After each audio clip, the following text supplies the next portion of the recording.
अन्य समाचार पालीताणाથી ડોળી કામદારો પોલીસ સ્ટેશન પહોંચ્યા અસામાજિક તત્વોના ત્રાસ સામે કાર્યવાહીની માંગ કરી।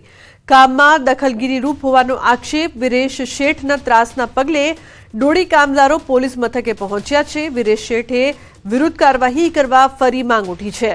અગાઉ પણ ડોળી કામદારી કાર્યવાહીની માંગ સાથે હડતાળ પર ઉતર્યા હતા, ત્યારે આજે ટાઉન પોલીસ મથકે પહોંચીને રજૂઆત કરી। હાલ ટાઉન પોલીસે ડોળી કામદારોના ટોળે ટોળા ઉમટ્યા। ठेला उतारा से यात्रिक ना 300 रुपया में ई ठेला मेकीने व्या गया से।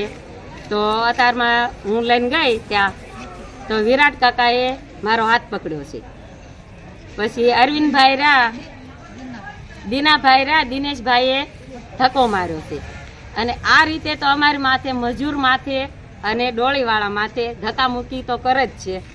અમે પહેલાં પણ વારંવાર રજૂઆત કરી, પહેલાં હડતાલ કરી હતી તો પણ કોઈ હજી સોલ્યુશન થયું નથી। હજી અમારા વિરેશભાઈ ફૂલચંદભાઈ શેઠ નામના વ્યક્તિ દ્વારા હજી એમના ત્રાસ ચાલુ છે। આજે પણ એક બૈરાવનો હાથ પકડી અને મજૂરના થેલા હતા તે બધા લઈ જવામાં આવ્યા। યુનિયનના દ્વારા અમારા જે કાંઈ વ્યવસ્થા કરવામાં આવતી તે વ્યવસ્થામાં અવ્યવસ્થા ઊભી કર્યા કરે છે વારા ઘડીએ। તો સાબરકાંઠા જિલ્લાના વડાલી શહેરમાં સાગર પરિવારના 5 વ્યક્તિઓએ સામૂહિક આપઘાતનો પ્રયાસ કર્યો। ઝેરી દવા ગટગટાવીને સામૂહિક આપઘાતનો પ્રયાસ કરતા તાત્કાલિક સારવાર અર્થે ખસેડાયા હતા। જોકે વધુ સારવાર અર્થે ઈડરની ખાનગી હોસ્પિટલમાં પણ પરિવારના સભ્યોને રિફર કરવામાં આવ્યા હતા। હિંમતનગર સિવિલ હોસ્પિટલ ખાતે પરિવારના દંપતીનું સારવાર દરમિયાન મોત થયું હતું। ત્રણેય બાળકોને ઝેરી દવાની અસર વધુ હોવાના કારણે સિવિલ હોસ્પિટલ ખાતે ડાયાલિસિસ પણ કરવામાં આવ્યું હતું। જોકે આજે ત્રણેય બાળકોની સ્થિતિ અતિ ગંભીર હોવાના કારણે અમદાવાદ ખાતે વધુ સારવાર અર્થે રિફર કરવામાં આવ્યા હતા।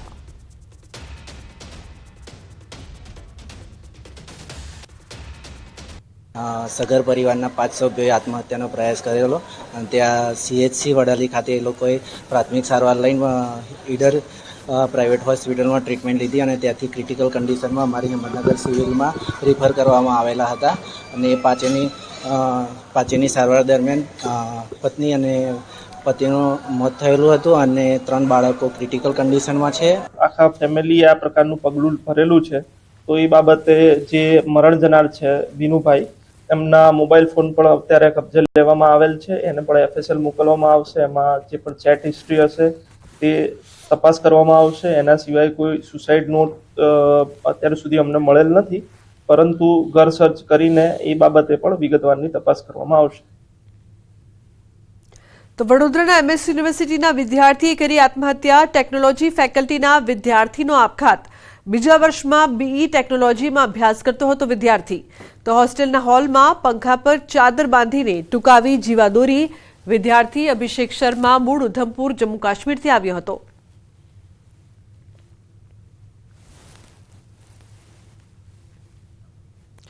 નર્મદાના અંતરિયાળ વિસ્તારોમાં ભારે હાલાકી। ગામમાં રસ્તાની સુવિધાનો અભાવ। દર્દીને જોડીમાં નાખીને લઈ જવા મજબૂર। સાપ કરડતા 10 કિલોમીટર સુધી જોડીમાં લાવ્યા।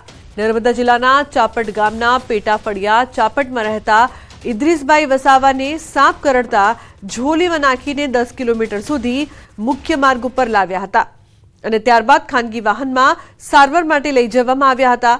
ચાપટ ફળિયામાં 47 મકાનો અને 250 જેટલા લોકોની વસ્તી છે।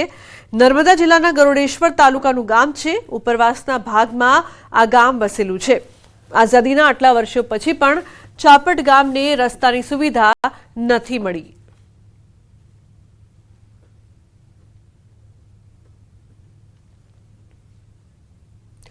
વડોદરાના નિઝામપુરા ભૂખી કાંસમાંથી નીકળતી લાઇનમાં ભંગાણ સર્જાયું છે।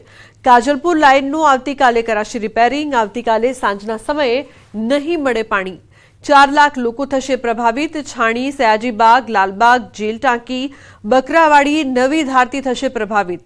તો જૂનીગઢી, પરશુરામ ભઠ્ઠા બુસ્ટર વિસ્તારમાં પણ નહીં મળે પાણી। 15મીએ સવારે વિલંબથી અથવા હળવા દબાણથી પાણી વિતરણ કરાશે। એ પાણીની લાઈન લીકેજ થયેલી છે ના, એનું અત્યારે આપણે રિપેરિંગ કામ ફટાફટ ચાલુ કરાવે। કેટલા દિવસથી આ રિપેર છે અને શું સમસ્યા? આજે સાંજ સુધી આનો રિપેરિંગ કામ પૂર્ણ થશે, કારણ કે ગઈકાલે આપણને ખબર પડી ને ગઈકાલે આપણે એડવાન્સમાં તૈયારી કરી લીધી કે બિલ્ડિંગ મશીન એના પર કેપ માર્યું, જે લીકેજ ફીડર લાઈન છે એટલે એના પર કપલિંગ મારવી, કેવી રીતના રિપેર કરવું એની એડવાન્સમાં તૈયારી કરીને અત્યારે કામગીરી આપણે ચાલુ કરાવેલી છે. તો નર્મદા જિલ્લાના ખેડૂતો માટે ખુશીના સમાચાર. નર્મદા ડેમ અને કરજણ ડેમમાં 70% પાણી સંગ્રહ ઉપલબ્ધ છે. કરજણ ડેમમાં 70% ભરેલો હોવાથી હજુ ચોમાસું સુધી ચાલે જેટલો પાણીનો જથ્થો ઉપલબ્ધ છે. તેથી ખેડૂતોને સિંચાઈ માટે જરૂરિયાત પ્રમાણે પાણી છોડવામાં આવી રહ્યું છે. ખેડૂતોને ઉનાળાના પાક માટે આપણે જરૂરિયાત મુજબ કેનાલ દ્વારા પાણી વેવડાવવામાં આવી રહ્યું છે તથા 1.5 મેગાવોટના 2 હાઇડ્રો પાવર દ્વારા વીજ ઉત્પાદન પણ ચાલુ રહ્યું છે. ઉનાળા દરમિયાન જરૂરિયાત મુજબ ખેડૂતોને માટે પાણી છોડવામાં આવી રહ્યું છે, જેને લીધે ઉનાળા દરમિયાન ખેડૂતો માટે પાણીમાં કોઈ ચિંતાનો વિષય નથી તથા ચોમાસા સુધી ચાલી રહે એટલું પાણીનો અત્યારે હાલ કરજણ ડેમમાં રહેલું છે. નર્મદા જિલ્લામાં 2 ડેમ આવેલા છે. એક ખાસ કરીને જોવા જઈએ તો ગુજરાતની જીવાદોરી સરદાર સરોવર નર્મદા ડેમ અને બીજો છે કરજણ ડેમ, જે ભરૂચ અને નર્મદાના કરજણ ડેમને ખેડૂતોને રહ્યું છે. ખાસ ભરૂચ અને નર્મદાના ખેડૂતો માટે આ એક જીવાદોરી પણ ગણવામાં આવે છે, કહી શકાય. ખાસ કરીને વાત કરીએ તો હાલ જે કરજણ ડેમ છે એ કરજણ ડેમમાં 109 મીટરની સપાટીએ છે અને 514 જેટલું મિલિયન ક્યુબિક મીટર પાણીનો લાઈવ સ્ટોરેજ જથ્થો છે. એટલે જે ઉનાળો આકરો પડે અને જે ઉનાળામાં ખેડૂતોને સિંચાઈના પાણીની માંગ હોય છે, જેને લઈ હાલ કરજણ ડેમમાંથી કેનાલો દ્વારા ખેડૂતો સુધી પહોંચાડવામાં આવે છે. એટલે ખેડૂતો ખુશખુશાલ છે. કહી શકાય કે જે નર્મદા ડેમ અને કરજણ ડેમ આ એમ 2 રાજપીપળા નર્મદા જિલ્લામાં આવેલા ડેમો છે એ ખેડૂતોની જીવાદોરી ગણાય છે. એટલે હાલ જે કરજણ ડેમ છે, કરજણ ડેમમાંથી લગભગ 10,000 જેટલું ક્યુસેક પાણી કરજણ કેનલમાં છોડાતા ખેડૂતોને પૂરું પાડવામાં આવે છે. હનુમાન જન્મોત્સવના શુભ દિવસે બેટ દ્વારકામાં મળી આવેલા હનુમાનજીનું મંદિરનો જીર્ણોદ્ધાર કરાશે. ખુદ દ્વારકા પોલીસે મંદિરના જીર્ણોદ્ધાર કરવાની જવાબદારી લીધી છે અને હવે ફરી એક વખત હનુમાનજીનું મંદિર બનાવાશે. ગૃહરાજ્યમંત્રી હર્ષ સંઘવીએ આ વાતની જાહેરાત કરી છે. આ જાહેરાત સાથે જ મોટી સંખ્યામાં ભક્તો હનુમાનજીના મંદિરે દર્શન કરવા પહોંચ્યા હતા. બેટ દ્વારકાના બાલાપુર વિસ્તારમાં એક મેગા ડિમોલિશન ઝુંબેશ દરમિયાન આ મંદિર મળ્યું હતું. ઘાસના મેદાનોમાં છુપાયેલું એક નાનું હનુમાન મંદિર મળી આવ્યું હતું. સ્થાનિક વરિષ્ઠ નાગરિકો સાથે પૂછપરછ કરતા બહાર આવ્યું વસ્તી વિષયક ફેરફારો અને ગેરકાયદેસર અતિક્રમણના કારણે મંદિરનું પતન અને ત્યજી દેવામાં આવ્યું હતું. આ મંદિર 100 વર્ષથી 125 વર્ષ જૂનું છે અને નેપાળી શૈલીનું મંદિર છે.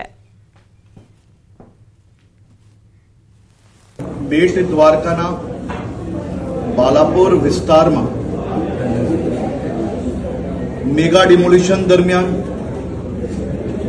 ઘાસ વચ્ચે છુપાયેલું એક જૂનું હનુમાનજીનું મંદિર પોલીસના ધ્યાનમાં આવ્યું.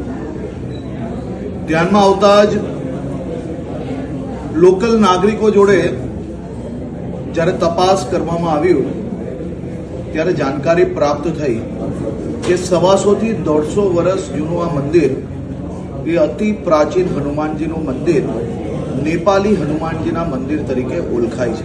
પોલીસે વધુ જાણકારી પ્રાપ્ત કરી તો ધ્યાનમાં આવ્યું કે વર્ષો પહેલા ત્યાં જે પ્રકારે નાના મોટા અતિક્રમણ થયા તો મંદિરે અવર જવર માટેનું જે કંઈ રસ્તાઓ હતા તેને બી ક્યાંક ને ક્યાંક મંદિરે આવવું જવા માટે અગવડતા પડવાની હતી અને એના કારણથી છેલ્લા 50 વર્ષથી આ મંદિરમાં અવર જવર ઘટતા મંદિર બંધ હાલતમાં હતું. દેવભૂમિ દ્વારકા પોલીસે, ગુજરાત પોલીસે આ મંદિરને રિસ્ટોર કરવાની જવાબદારી લીધી હતી અને આ મંદિર અતિ પ્રાચીન મંદિરને ફરી હનુમાન જયંતિના દિવસે એટલે કે ગઈકાલે દેવભૂમિ દ્વારકા પોલીસે આ મંદિરમાં પૂજા અર્ચના ફરી ચાલુ કરાવી છે. રાહુલ ગાંધી ફરી ગુજરાત આવશે. 15 અને 16 તારીખે રાહુલ ગાંધી ગુજરાત આવશે. કોંગ્રેસના પ્રદેશ પ્રમુખ શક્તિસિંહ ગોહિલે જણાવ્યું કે ગુજરાતથી પાયલોટ પ્રોજેક્ટની શરૂઆત થશે. 16 તારીખે અરવલ્લી જિલ્લામાં આ પ્રોજેક્ટની શરૂઆત થશે. રાહુલ ગાંધી અરવલ્લી જિલ્લાના કાર્યકર્તાઓ સાથે વાતચીત કરશે. પાયલટ પ્રોજેક્ટને લઈને એઆઈસીસીએ એક કમિટીની રચના કરી. જિલ્લા કોંગ્રેસ સમિતિને વધુ સત્તા મળે તે માટે દેશભરના કોંગ્રેસ પ્રમુખને દિલ્હી બોલાવી ચર્ચા કરી હતી. સમગ્ર દેશમાં લાગુ પડનારા જિલ્લા કોંગ્રેસ સમિતિઓના સશક્તિકરણના પ્રોજેક્ટનો પાયલટ પ્રોજેક્ટ એ ગુજરાતથી શરૂ થઈ રહ્યો છે. 15 અને 16 2 તારીખે રાહુલ ગાંધીજી અહીંયા આવશે. 15 તારીખે જે નિરીક્ષકો 4 નિરીક્ષકો એ પ્રદેશ સમિતિ તરફથી, એક ખૂબ સિનિયર નિરીક્ષક એટલે